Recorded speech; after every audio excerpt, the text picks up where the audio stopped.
Maka dari dalam badai Tuhan menjawab, Ayub, siapakah dia yang menggelapkan keputusan dengan perkataan-perkataan yang tidak berpengetahuan? Bersiaplah engkau sebagai laki-laki, aku akan menanyai engkau, supaya engkau memberitahu aku, di manakah engkau, ketika aku meletakkan dasar bumi. Ceritakanlah, kalau engkau mempunyai pengertian. Siapakah yang telah menetapkan ukurannya? Bukankah engkau mengetahuinya? Atau siapakah yang telah merentangkan tali pengukur padanya? Atas apakah sendi-sendinya dilantak? Dan siapakah yang memasang batu penjurunya? Pada waktu bintang-bintang fajar bersorak-sorak bersami-sema, dan semua anak Allah bersorak-sorai. Siapa telah membendung laut dengan pintu, ketika membual keluar dari dalam rahim? Ketika aku membuat awan menjadi pakaiannya, dan kekelaman menjadi kain bedungnya. Ketika aku menetapkan batasnya, dan memasang palang dan pintu, ketika aku berfirman, sampai di sini boleh engkau datang, jangan lewat. Disinilah gelombang-gelombangmu yang congkak akan dihentikan. Pernahkah dalam hidupmu, engkau menyuruh datang dini hari, atau fajar, kau tunjukkan tempatnya untuk memegang ujung-ujung bumi, sehingga orang-orang fasik dikebaskan daripadanya? Bumi itu berubah seperti tanah liat yang dimeteraikan. Segala sesuatu berwarna seperti kain. Orang-orang fasik dirampas terangnya, dan dipatahkan lengan yang diacungkan. Engkaukah yang turun sampai ke sumber laut? Atau bergelenjelan melalui dasar samudera raya? Apakah pintu gerbang mau tersingkap bagimu? Atau pernahkah engkau melihat pintu gerbang kelam pekat? Apakah engkau mengerti luasnya bumi? Nyatakanlah. Kalau engkau tahu semuanya itu, di manakah jalan ke tempat kediaman terang?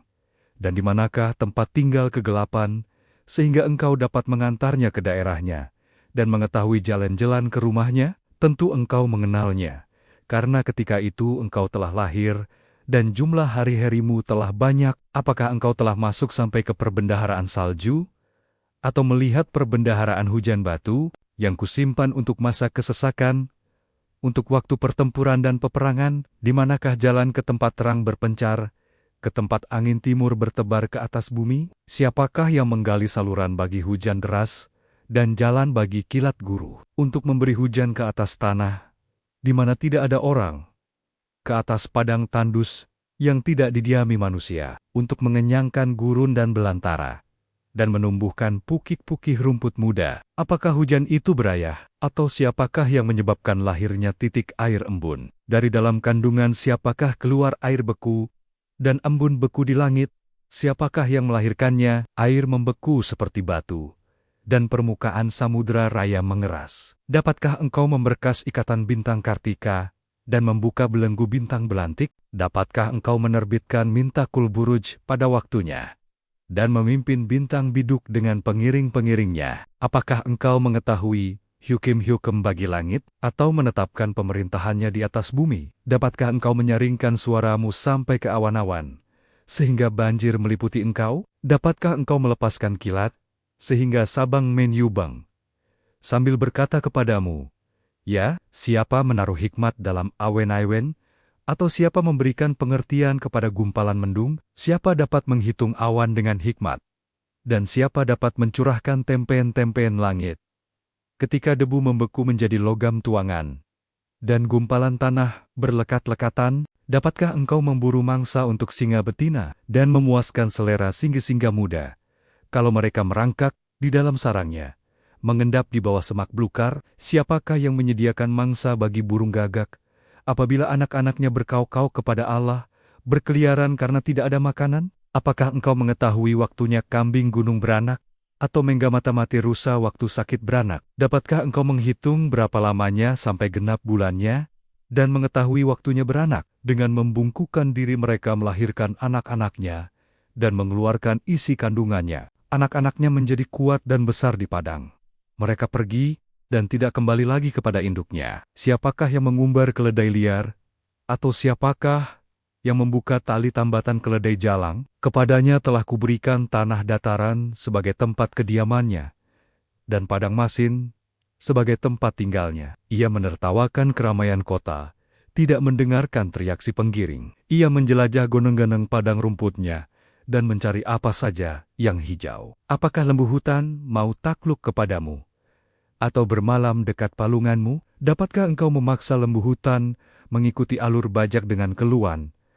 Atau apakah ia akan menyisir tanah lembah mengikuti engkau? Percayakah engkau kepadanya, karena kekuatannya sangat besar? Atau kau serahkankah kepadanya pekerjaanmu yang berat? Apakah engkau menaruh kepercayaan kepadanya, bahwa ia akan membawa pulang hasil tanahmu, dan mengumpulkannya di tempat pengirikanmu? Dengan riang sayap burung unta berkepak-kepak.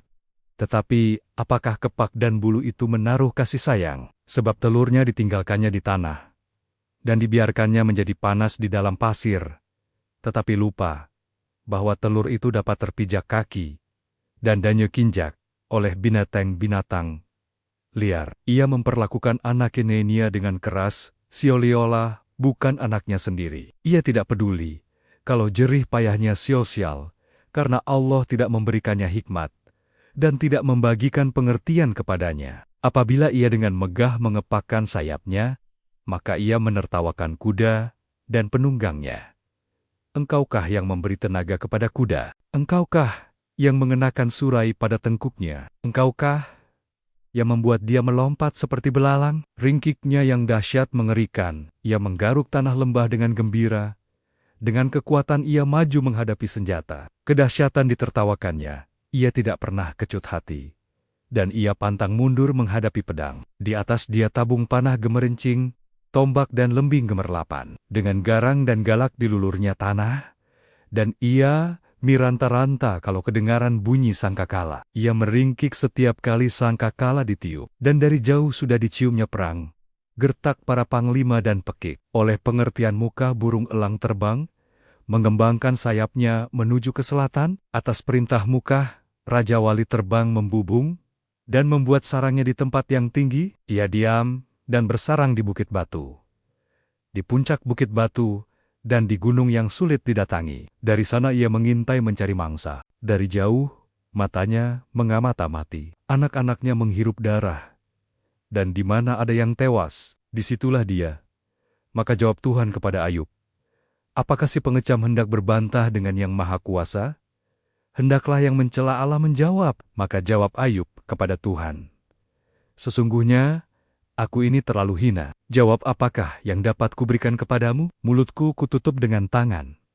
Satu kali aku berbicara, tetapi tidak akan kuulangi. Bahkan 2 kali, tetapi tidak akan kulanjutkan. Maka dari dalam badai Tuhan menjawab Ayub, bersiaplah engkau sebagai laki-laki. Aku akan menanyai engkau, dan engkau memberitahu aku, apakah engkau hendak meniadakan pengadilanku, mempersalahkan aku supaya engkau dapat membenarkan dirimu? Apakah lenganmu seperti lengan Allah? Dan dapatkah engkau mengguntur seperti Dia? Hiasilah dirimu dengan kemegahan dan keluhuran. Kenakanlah keagungan dan semarak. Luapkanlah marahmu yang bergelora. Amat-amatilah setiap orang yang congkak, dan rendahkanlah dia. Amat-amatilah setiap orang yang congkak. Tundukkanlah dia, dan hancurkanlah orang-orang fasik di tempatnya. Pendamlah mereka bersama-sama dalam debu. Kurunglah mereka di tempat yang tersembunyi. Maka aku pun akan memuji engkau, karena tangan kananmu memberi engkau kemenangan. Perhatikanlah kuda Nil, yang telah kubuat seperti juga engkau. Ia makan rumput seperti lembu. Perhatikanlah tenaga di pinggangnya, kekuatan pada uret-uret perutnya. Ia meregangkan ekornya seperti pohon aras. Otot-otot pahanya berjalin-jalinan, tulang-tulangnya seperti pembuluh tembaga, kerangkanya seperti batang besi. Dia yang pertama dibuat Allah, makhluk yang diberi naya, bersenjatakan pedang. Ya, bukit-bukit mengeluarkan hasil baginya, di mana binatang-binatang liar bermain-main. Di bawah tumbuhan teratai ia menderum, tersembunyi dalam gelagah dan payah. Tumbuhan-tumbuhan teratai menaungi dia.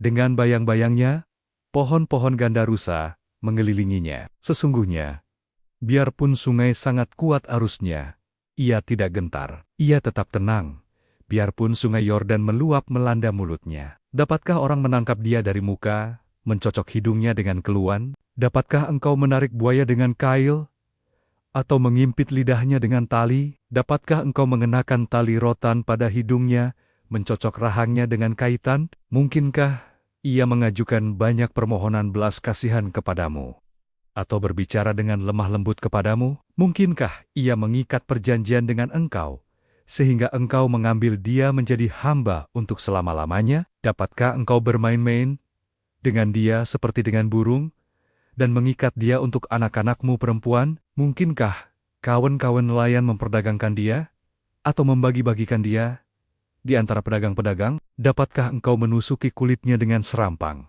dan kepalanya dengan tempuling? Letakkan tanganmu ke atasnya. Ingatlah pertarungannya, engkau takkan melakukannya lagi.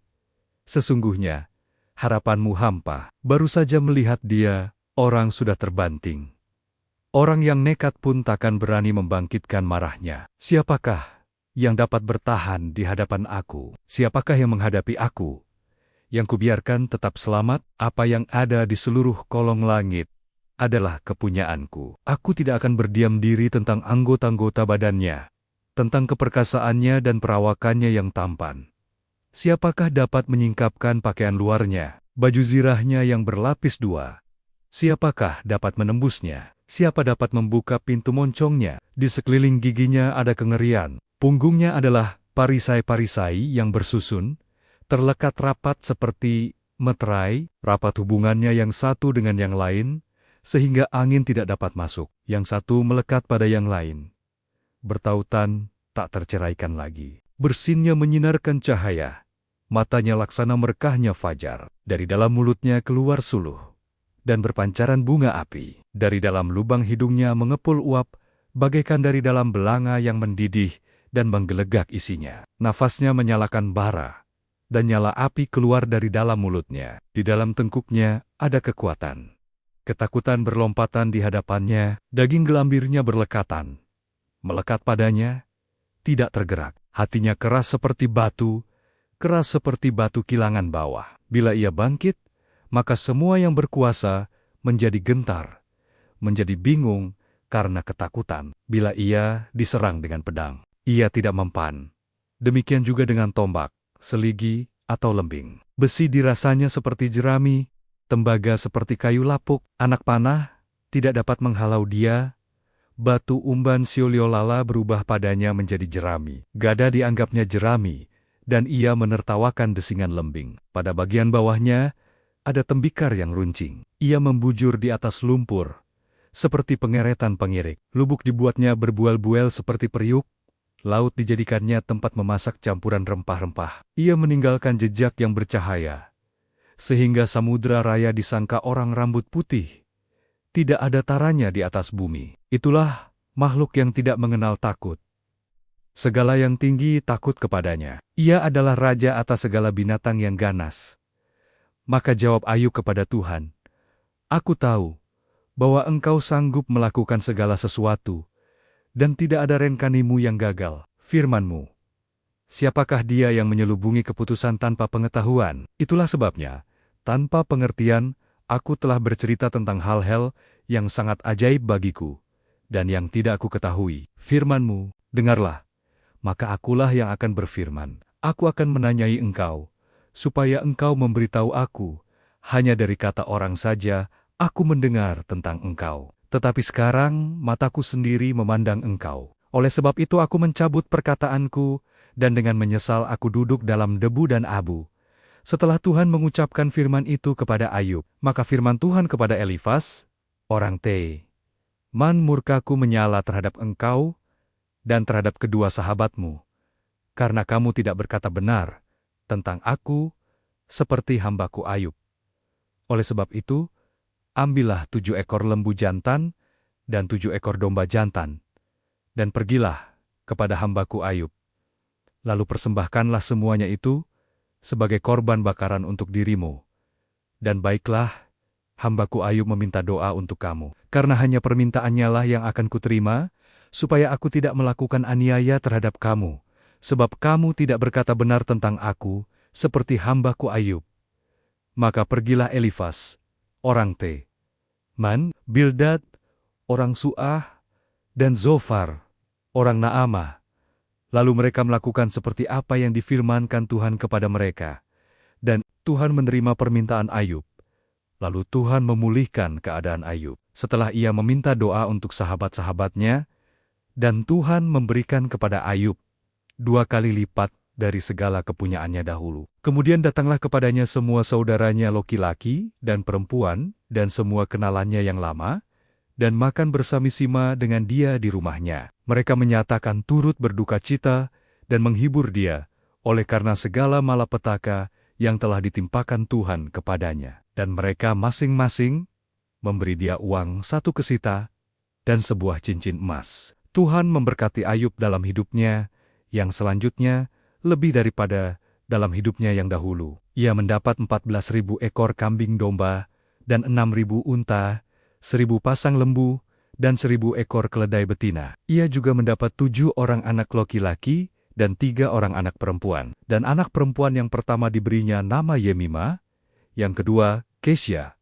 dan yang ketiga Keren-Hapuh. Di seluruh negeri tidak terdapat perempuan yang secantik anak-anak Ayub, dan mereka diberi ayahnya milik pusaka di tengga-tengga saudari-saudaranya laki-laki. Sesudah itu, Ayub masih hidup 140 tahun lamanya. Ia melihat anak-anaknya dan kuku-kukannya sampai keturunan yang keempat. Maka matilah Ayub, tua dan lanjut umur.